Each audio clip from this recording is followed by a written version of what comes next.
नमस्कार दोस्तों, सो फिर आज की इस वीडियो में आपको बताएँगे कि अगर आपका भी सपना था चौकीदार बनना, तो आपका सपना अब साकार होने जा रहा है। क्योंकि बिहार सरकार के द्वारा चौकीदार के जो पदों पे होता है, जैसे मान लीजिए ग्रामीण क्षेत्र में जो चौकीदार होता है, तो चौकीदार के पदों पर वैकेंसियाँ निकाल निकाल दिया गया है, मतलब कि नोटिफ़िकेशन जारी कर दिया गया है।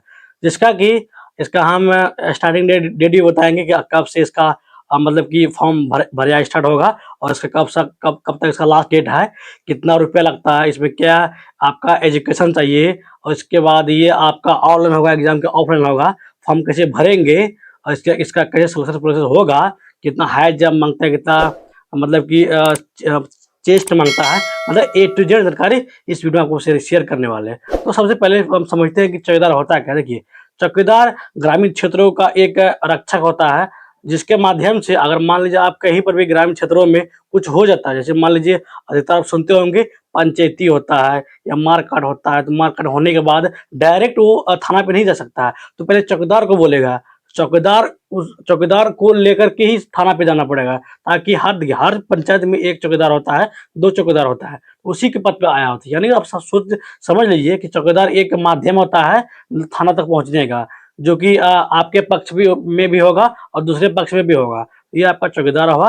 तो हम चलते हैं, फिलहाल अभी तो यहाँ से हम आपको बता दिए क्या-क्या सब इसमें समझना है। तो हम अपना सिस्टम के स्क्रीन पे चलते हैं, तो वहाँ पे आपको स्टेप बाय स्टेप बताएँगे कि इसमें आपका कैसे फॉर्म भरेंगे, क्योंकि इसका जो फॉर्म है, आपको बता देना चाहते हैं, इसका फॉर्म ऑनलाइन नहीं भरा जाता है, ठीक? ये आपका संविदा के आधार पे होता है, इसका ऑफलाइन फॉर्म भरा जाता है, जो कि अभी समाहरणालय द्वारा ये निकाला गया है। तो हम चलते हैं, दिखाते हैं आपको स्क्रीन पे सिस्टम के। सो इस प्रकार से हम आ गए हैं इसका ऑफिशियल वेबसाइट पे बिहार गवर्नमेंट का। तो यहाँ पे आओगे तो यहाँ पे आपको कहीं पर भी नोटिस देखने को नहीं मिलेगा, क्योंकि ये नोटिस ऑफलाइन निकलता है इसी वजह से, ठीक। तो देखिए क्या होगा, आपको हम पहले नोटिस दिखा देते हैं कि आपका नोटिस क्या बोल रहा है, ठीक।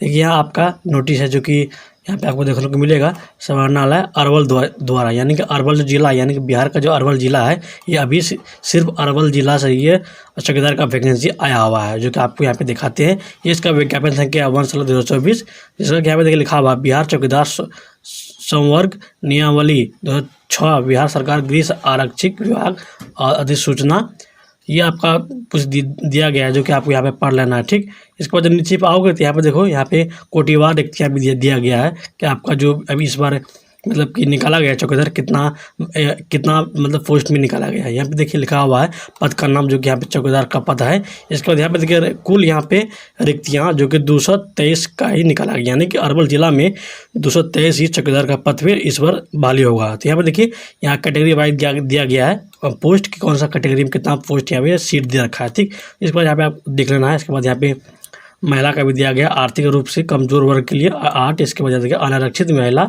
26, ये आपका टोटल पोस्ट है, जो कि 223 आपका टोटल पोस्ट है, ठीक।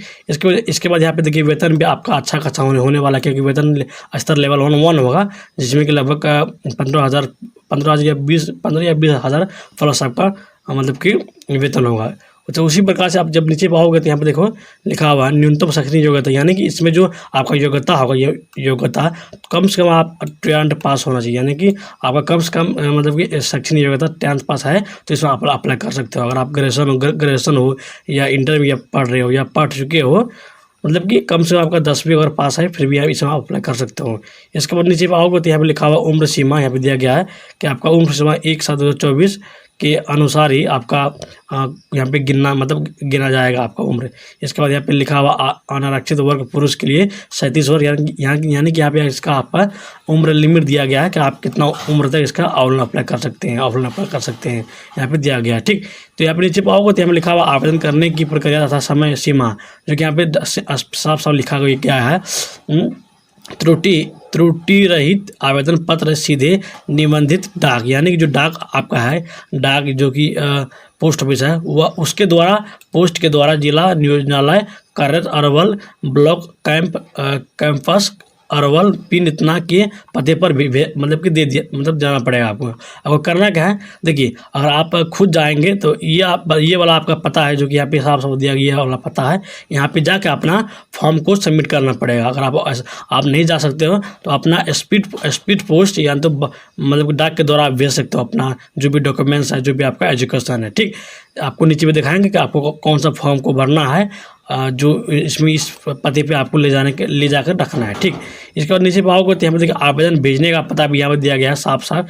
जिला नियोजन पदाधिकारी अरवल, जिला नियोजनालय कार्यरत अरवल, प्रखंड परिसर अरवल, पिन कोड इतना है। ये आपका फुल एड्रेस है, जिस एड्रेस पे आपको हर चीज़ अपना डॉक्यूमेंट्स ले जाके जमा करना है। या आप खुद से जाइए या नहीं तो आप एक्सप्रेस पोस्ट के द्वारा भेज सकते हो। ठीक, इसके बाद यहाँ पे आवेदन का शर्तें भी दिया गया है कि आवेदन का क्या सब शर्त है। अगर आपको यहाँ पढ़ना है तो यहाँ पे पढ़ सकते हो, क्योंकि शर्त है तो आपको पढ़ना ही पड़ेगा। ठीक, इसके बाद नीचे आओगे तो यहाँ पर देखिए शैक्षणिक योग्यता, जो मतलब कौन कौन सा डॉक्यूमेंट्स आपको लगेगा यहाँ पे साफ साफ दिया गया है, जो आपको यहाँ पे पढ़ के आपको हर डॉक्यूमेंट्स को फोटो कॉपी करा के आपका नीचे में जो जगह बचेगा थोड़ा सा वहाँ पे अपना हस्ताक्षर कर देना हर डॉक्यूमेंट्स में। ठीक, इसके बाद नीचे आओगे तो यहाँ पे लिखा हुआ आवेदन के लिए कोई शुल्क दिया नहीं है, यानी कि इसमें आपका 1 भी रुपया नहीं लगेगा, क्योंकि ये आपका फ्री ऑफ कॉस्ट है। इसमें आपका एग्ज़ाम भी नहीं होगा, इसके बाद इसमें आपका 1 रुपया भी नहीं लगेगा। ठीक, इसके बाद नीचे आओगे तो आपको फॉर्म आएगा, जो कि यहाँ पे देखिए यहाँ पे आपका फॉर्म है, जो कि आवेदन पत्र है। यहाँ पे लिखा हुआ है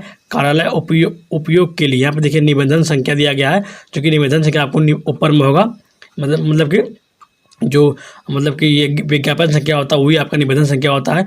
इसके बाद यहाँ पे देखिए आवेदन प्राप्ति की तिथि, यानी कि आप कितना तारीख को जाने वाले हैं। यहाँ पे आपका डेट भी दिया होगा।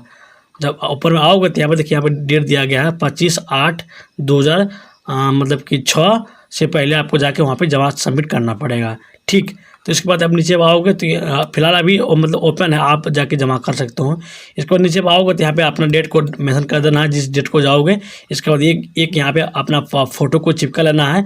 हो सके आपका फ़ोटो का बैकग्राउंड वाइट होना चाहिए, अच्छा होगा। ठीक, इसके बाद नीचे पे आओगे तो यहाँ पर देखिए आवेदित पद का नाम, यानी आप कौन सा पद के लिए आवेदन दे रहे हो। वैसे भी तो एक ही पद है चौकीदार, तो यहाँ पे आपको चौकीदार लिख देना है।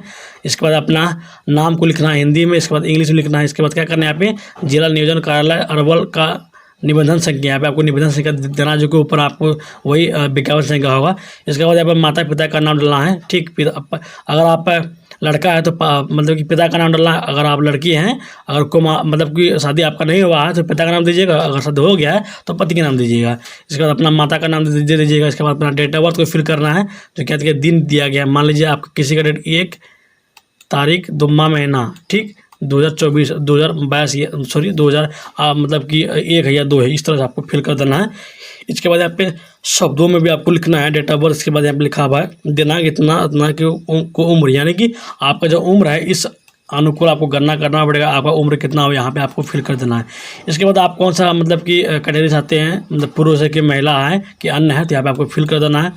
इसके बाद क्या लिखा है, यहाँ पे क्या लिखा हुआ है, क्या आप किसी आरक्षित वर्ग से है, अगर हाँ तो हाँ यहाँ कीजिएगा, अगर नहीं है तो नो कीजिएगा। उसी प्रकार से यहाँ पे देखिए लिखा हुआ है यदि हाँ तो संबंधित आरक्षित वर्ग का उल्लेख करें। अनुसूचित जाति, अगर आप BC हैं तो यहाँ पे आपको उल्लेख करना है कि आप कौन सी जाति के हैं।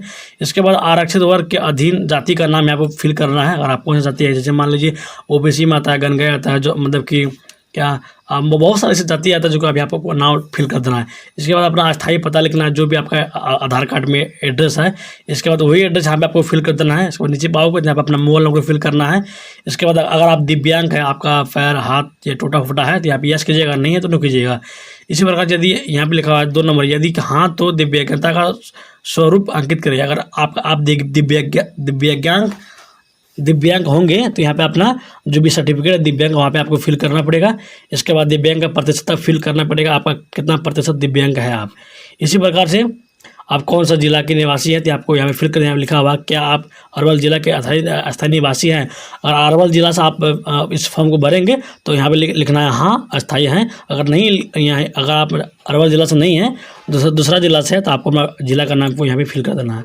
इसके बाद यहाँ पे जो भी आपका जिला का जो भी एड्रेस है यहाँ पे लिखा हुआ है। यदि हाँ तो पूर्ण पता का उल्लेख दें।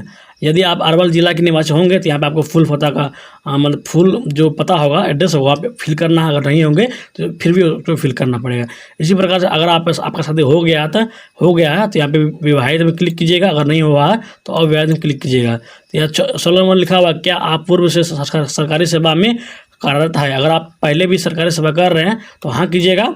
अगर आप मतलब कि पहले से आप सरकारी सेवा में ऊपर रहेंगे तो यहाँ पे हाँ कीजिएगा। इसके बाद 2 नंबर लिखा हुआ है यदि हाँ तो पूर्ण विवरण दे, यानी अगर आपका पहले भी जॉब है तो आपका जो सर्टिफिकेट होगा आपके यहाँ पे पूर्ण एड्रेस डालना पड़ेगा। उसी प्रकार से लिखा हुआ है शैक्षणिक योग्यता, क्या विज्ञापन पे अंकित आवश्यक या न्यूनतम शैक्षणिक योग्यता का धारण करते हैं, यहाँ अगर हाँ तो यहाँ पे हाँ कीजिएगा। ठीक, उसी प्रकार से यहाँ लिखा हुआ है शैक्षणिक योग्यता का विवरण। अगर आप 10वीं पास है तो यहाँ पे 10वीं पास के यहाँ पे संकाय लिखना पड़ेगा, आप कौन सा सब्जेक्ट है आपका 10वीं पास में, सत्र लिखना पड़ेगा कि कौन सा सत्र में आपका मतलब कि आपका क्लियर हुआ है। इसके बाद उत्तीर्ण का जो उत्तीर्ण किए हैं कौन सा साल में वो आपको लिखना पड़ेगा। उसी प्रकार से आपका स्कूल का नाम लिखना पड़ेगा, इसके बाद बोर्ड का नाम लिखना पड़ेगा, इसके बाद कुल यहाँ पर लिखा कुल प्राप्तांक लिखना पड़ेगा और प्राप्त अंक यानी कि कुल आपका 500 रहेगा। जो भी आपका अंक लाएंगे, आपका जो भी अंक लाएंगे वहाँ पर आपको फिल करना है, प्रतिशत के लिखना है, श्रेणी लिखना है। उसी प्रकार से अगर आप इंटर भी किए तो इंटर का भी डिटेल डालना है। इसके बाद आप ग्रेजुएशन किए तो यहाँ पे ग्रेजुएशन का भी डिटेल डालना है उसी प्रकार से। ठीक, इसके बाद नीचे पाओगे तो आपको 19 लिखा हुआ है, क्या आपके विरुद्ध किसी न्यायालय में कोई वाद विचारणीय है। यहाँ पे सामने लिखा हुआ अगर आपका जो अगर आप पे कोई केस है या कोई मुकदमा है तो आप यहाँ कीजिएगा, नहीं है तो नो कीजिएगा। अगर हाँ तो यहाँ पे पूर्ण विवरण दीजिएगा। इसके बाद 20 नंबर लिखा हुआ है, क्या आप किसी न्यायालय द्वारा दंडित किए गए हैं। अगर आप किसी न्यायालय द्वारा दंडित किए गए हैं तो हाँ कीजिएगा, अगर किए गए हैं तो इसका डिटेल्स यहाँ पर लिखिएगा। इसके बाद यहाँ पे देखिए शारीरिक पहचान का विवरण दीजिएगा, जो दो मतलब कि आपका जो शरीर में कौन अगर होगा ना कि कटा होगा या तीर होगा, यहाँ पे आपको 2 चिन्ह यहाँ पे आपको फिल कर देना है। ये सारा चीज़ देखिए, ये जो आप मतलब कि ये जो आप भरेंगे इसको क्या करना है, किसी भी शहर के जाना है, इस फॉर्म को आपको निकाल के आपको अपना खुद से पेन से आपको भरना पड़ेगा। उसी प्रकार यहाँ पर शैक्षणिक योग्यता का प्रमाण पत्र देना है, निवास प्रमाण पत्र, जाति प्रमाण पत्र, आचरण प्रमाण पत्र, ये चारों प्रमाण आपको देना पड़ेगा। ठीक, इसके बाद नीचे आओगे तो यहाँ पे देखिए एक यहाँ पे लिखा हुआ स्थान, यहाँ पे आपको स्थान को फिल कर देना है, जिस डेट को जाओगे इस डेट को यहाँ फिल कर देना है। इसके बाद यहाँ पे अपना फिर एक फ़ोटो को चिपका देना है। इसके बाद लिखा हुआ उम्मीदवारों का हस्ताक्षर, आपका जो सिग्नेचर होगा यहाँ पे हिंदी में कर देना है, यहाँ पे इंग्लिश में कर देना है। उसी प्रकार से इसको आपको छोड़ देना है, क्योंकि ये आपका मतलब कि वहाँ मतलब कि विभाग के द्वारा मारा जाएगा। इसी प्रकार से ये आपका फॉर्म आपको भर लेना है। दोस्तों क्या होता है कि यह अगर आपके पास ये फॉर्म नहीं है तो वीडियो के डिस्क्रिप्शन बॉक्स में व्हाट्सएप ग्रुप और टेलीग्राम ग्रुप का लिंक दे रखा है, उसमें आप क्लिक करके ज्वाइन कर लीजिए। उसमें ये फॉर्म प्रोवाइड करा चुके हैं। अगर देखिए होता क्या है कि छोटा मोटा जो नोटिफिकेशन आता है हम वीडियो बना के नहीं डाल सकते हैं, तो उसी पर मतलब जो छोटा मोटा वीडियो होता है वो हम टेलीग्राम ग्रुप और व्हाट्सएप ग्रुप में शेयर कर देते हैं। तो आप ज़रूर दोनों ग्रुप को आप ज्वाइन कर लीजिए, ताकि जब भी कुछ भी छोटा मोटा नोटिफिकेशन गिरे मतलब भेजे तो आपको आपका जो व्हाट्सएप में है सबसे पहले पहुँचा, आप सबसे पहले देख लें।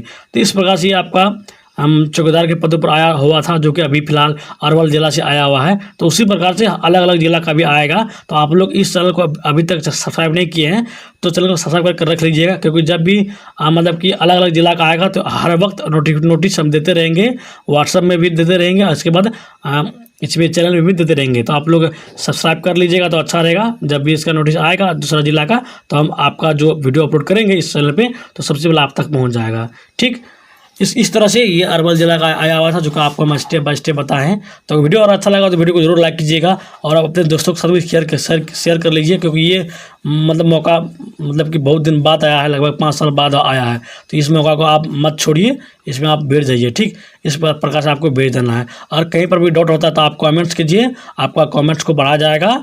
आपका कमेंट्स को पढ़ के आपका वही कमेंट्स का मतलब बारे में आपको फिर से इसी यूट्यूब चैनल में बताया जाएगा। और आप ऐसे नहीं करना चाहते हैं तो व्हाट्सएप में आप हाई कर लीजिए, इसके बाद कमेंट्स भी करना ना भूलें। तो मिलते हैं नेक्स्ट व्लॉग में, इतना ही। जय हिंद, वंदे मातरम।